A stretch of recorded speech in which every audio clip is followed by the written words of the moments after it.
The Bhagavad Gita says we should do our daily duties without attachment to the results of them.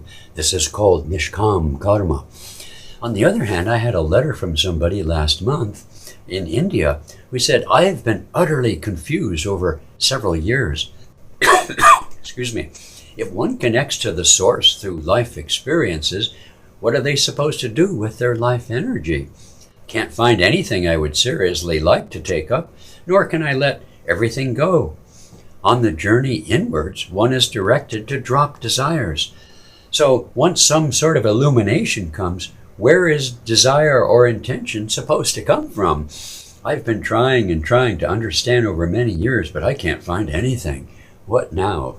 I was charmed by this letter at the sort of purity of this person's confusion struck me as a bit charming.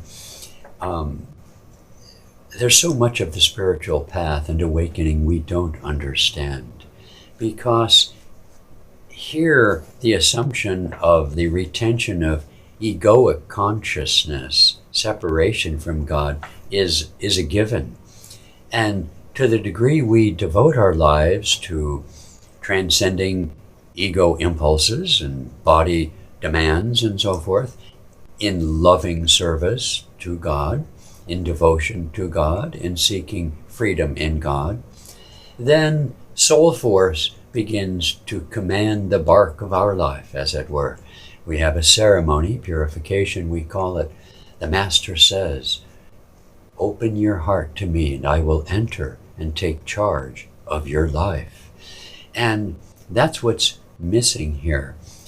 For one thing, as the Bhagavad Gita says, Krishna says, we can't help but act. We have to eat and various other things. We're compulsed by the environment of duality in the body in which we live to act in all manner of ways to support ourselves, to support perhaps our family, and to help others.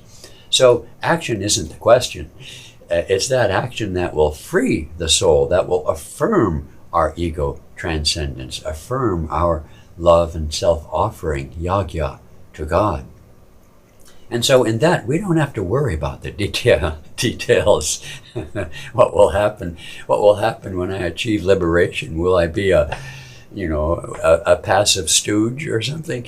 We don't have to worry about that sort of thing.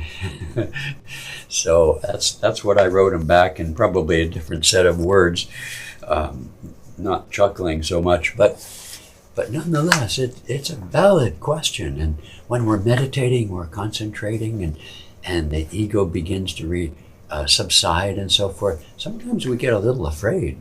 What's going to happen to me? Nothing at all. But that is a valid test, and it's necessary for us to make the final step of self-offering. The darkness before the dawn.